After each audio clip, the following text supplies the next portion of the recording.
कहते हैं कि अधूरा ज्ञान बहुत खतरनाक होता है। अब देखिए, मिट्टी के बर्तन बनाने वाले पप्पू भाई के बेटे सुभाष को जैसे ये पता चला कि जिस भी चीज को बनाने में जितना ज्यादा समय लगता है उतना ही उसका मूल्य बढ़ जाता है, तो उसने क्या बेवकूफी की, जरा देखिए। चाचा, चाचा, राम राम। लल्लू देखियो रे को है। ले भाई, चप्पल ले ले और मटका मुंह दे दे, ठीक है?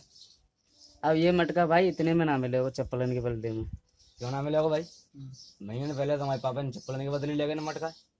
भाई ये मटका 6 घंटा मनो, पहले 2 घंटा मनो कर, तो ये चप्पल तो 2 घंटा मनी यार, ऐसे ना मिले। दे दे यार।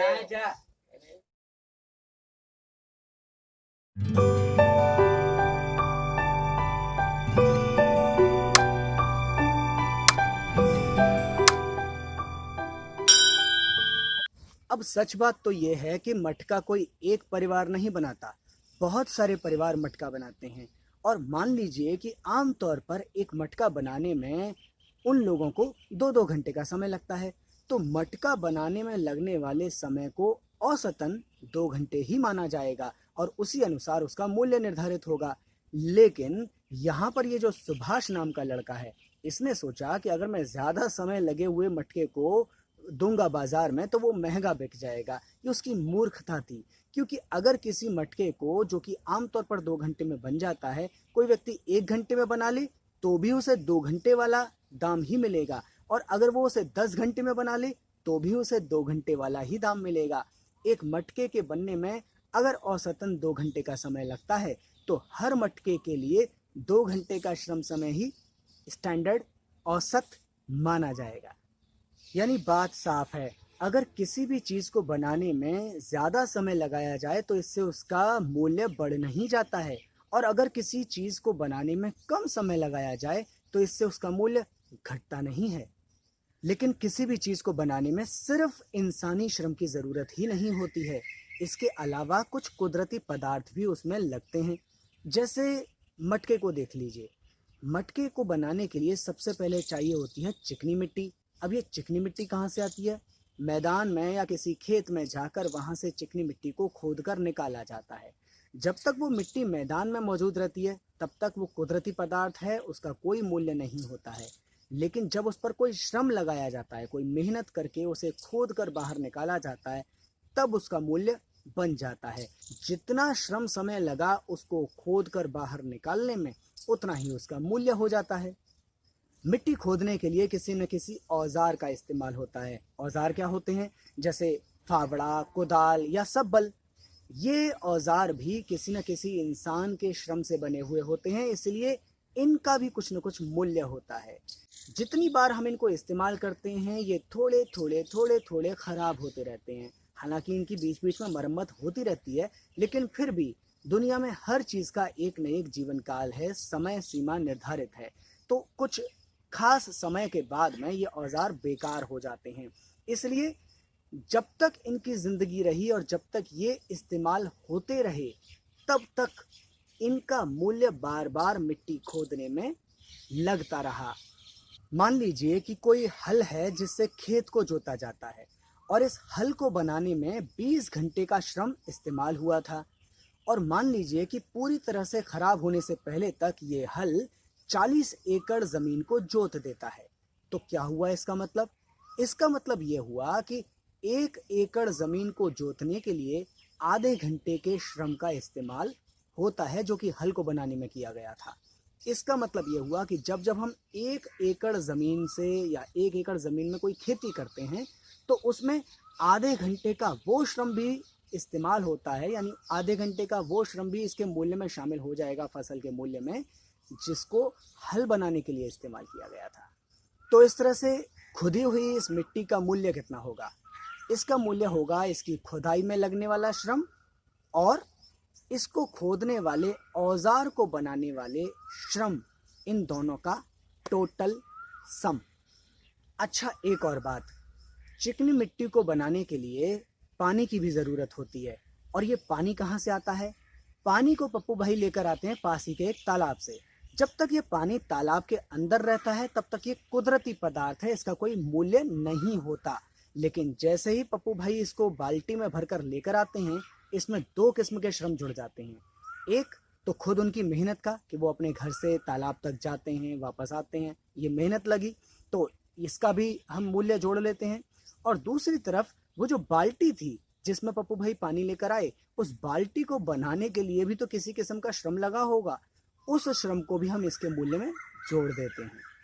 तो इस तरह आप देखते हैं कि मटका बनाने में अलग अलग स्टेप्स पर अलग अलग बार श्रम लगा। कौन कौन सा श्रम लगा? सबसे पहले मिट्टी को खोदने में श्रम लगा, फिर मिट्टी को खोदने के लिए जो औजार इस्तेमाल हुआ उसको बनाने में श्रम इस्तेमाल हुआ। इसके अलावा पानी को लाने में श्रम इस्तेमाल हुआ। पानी को लाने के लिए जो बाल्टी थी, उस बाल्टी को बनाने में भी श्रम इस्तेमाल हुआ। फिर जिस चाक पर इस चिकनी मिट्टी को एक रूप दिया गया मटके का, उस चाक को बनाने में भी कोई ना कोई श्रम लगा। और इस सब का इस्तेमाल करते हुए मटके को एक रूप देना, कच्ची मिट्टी को, चिकनी मिट्टी को एक मटके का रूप देना, इसमें भी श्रम का इस्तेमाल हुआ।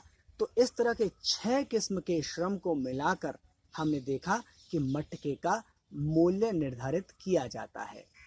लेकिन ये मूल्य तो सिर्फ कच्चे मटके का होता है। जब इस मटके को पकाया जाता है तो पकाने में इस्तेमाल होने वाला श्रम और पकाने के लिए जो ईंधन बनाया जाता है, उस ईंधन को बनाने में लगने वाला श्रम, ये भी मटके की कीमत में, मटके के मूल्य में जुड़ जाता है। हम जानते हैं कि किसी भी चीज़ को बनाने के लिए कच्चा माल, औजार और सहायक सामग्री की ज़रूरत होती है। अब ये चीज़ें तो पहले से ही तैयार होती हैं और इनको बनाने में श्रम पहले से ही इस्तेमाल हो चुका होता है, इसलिए उस श्रम को हम बोलते हैं पुराना श्रम। और इन 3 चीज़ों का इस्तेमाल करके जो चौथी नई चीज़, जो नया उत्पाद बनाया जाता है, उसको बनाने में लगने वाले श्रम को हम नया श्रम कहते हैं। पहले के एपिसोड्स में हमने ये भी जाना था कि कच्चा माल, सहायक सामग्री और औजार, इन सब चीज़ों को मिलाकर कहा जाता है उत्पादन के साधन। और उत्पादन के साधनों को बनाने में जो श्रम इस्तेमाल होता है उसे हम पुराना श्रम भी कहते हैं, मृत श्रम भी कहते हैं, वस्तु रूपी श्रम भी कहते हैं। तो इसके अलग अलग नाम हो सकते हैं, लेकिन अर्थ सिर्फ एक ही है। इसी तरह उत्पादन के साधनों का इस्तेमाल करके एक नया उत्पाद बनाने में जो श्रम इस्तेमाल होता है उसे हम नया श्रम, जीवंत श्रम, जारी श्रम या वर्तमान श्रम भी कहते हैं। लेकिन ये नए और पुराने का भेद करना हर बार ज़रूरी नहीं होता, इसलिए आप बस इतना समझ लीजिए कि किसी भी चीज़ को बनाने में श्रम का इस्तेमाल होता है और उस श्रम से ही उसका मूल्य निर्धारित होता है। अच्छा, खेती से जो उत्पाद तैयार होते हैं उनका मूल्य हमेशा एक जैसा नहीं रहता। क्यों? क्योंकि कभी कभी फसल ज़्यादा हो जाती है, कभी कभी फसल कम हो जाती है। अब मान लीजिए कि 1 एकड़ ज़मीन पर हमने फसल पैदा की और इस बार फसल ज़्यादा हो गई, तो उसमें से मिलने वाले हर एक बोरे अनाज पर श्रम समय कम हो गया, श्रम की लागत कम हो गई, तो फिर उसका जो मूल्य है वो भी कम हो जाएगा। और इसी तरह अगर मान लीजिए कि कभी जो फसल है वो कम पैदा हुई, तो क्या होगा? हर यूनिट बोरे पर जो श्रम लगा उसकी मात्रा ज़्यादा हो जाएगी। तब क्या होगा?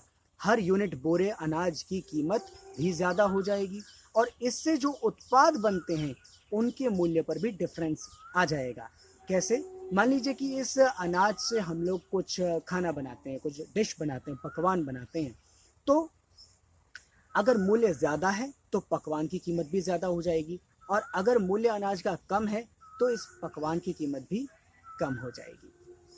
तो एक्सचेंज के लिए यानी विनिमय के लिए ये ज़रूरी होता है कि 2 चीज़ें जिनका हम विनिमय कर रहे हैं उनका मूल्य बिल्कुल बराबर हो। और मूल्य क्या होता है? उनको बनाने में लगने वाला श्रम। तो अगर 2 चीज़ों को बनाने में लगने वाला श्रम बराबर बराबर हो, तब ही सिर्फ उनका एक्सचेंज हो सकता है, वरना नहीं हो सकता। तो अभी हमने मटके की बनने की प्रक्रिया को बड़े करीब से देखा। हमने ये भी मान लिया कि एक मटके को बनने में लगभग 2 घंटे का श्रम लगता है। हम इस मटके को जब देख लेते हैं तो देखने से हमें ये तो पता चल जाता है कि इसका रंग कैसा है, काला है, लाल है या सफ़ेद है। हमें ये भी पता चल जाता है कि इसका आकार क्या है, माने ये छोटा है या बड़ा है। हम इसको देखकर ये भी अंदाज़ा लगा सकते हैं कि इसको बनाने में किस किस्म का श्रम लगता है। हम किसी भी चीज़ को देखकर मोटा मोटी ये अंदाज़ा लगा सकते हैं, लेकिन फिर भी हम इसके सही मूल्य को नहीं देख पाते हैं। क्यों? क्योंकि श्रम जब मूल्य का रूप लेता है तो इस बीच में बहुत सारी अलग अलग प्रक्रिया होती हैं, उनको हम सीधे सीधे तौर पर नहीं देख पाते। फिर हम मूल्य को कैसे देखते हैं ये हम पता करेंगे अगले एपिसोड में। तब तक इस वीडियो को लाइक कीजिए, चैनल को सब्सक्राइब कीजिए, बेल आइकन ज़रूर दबाइए।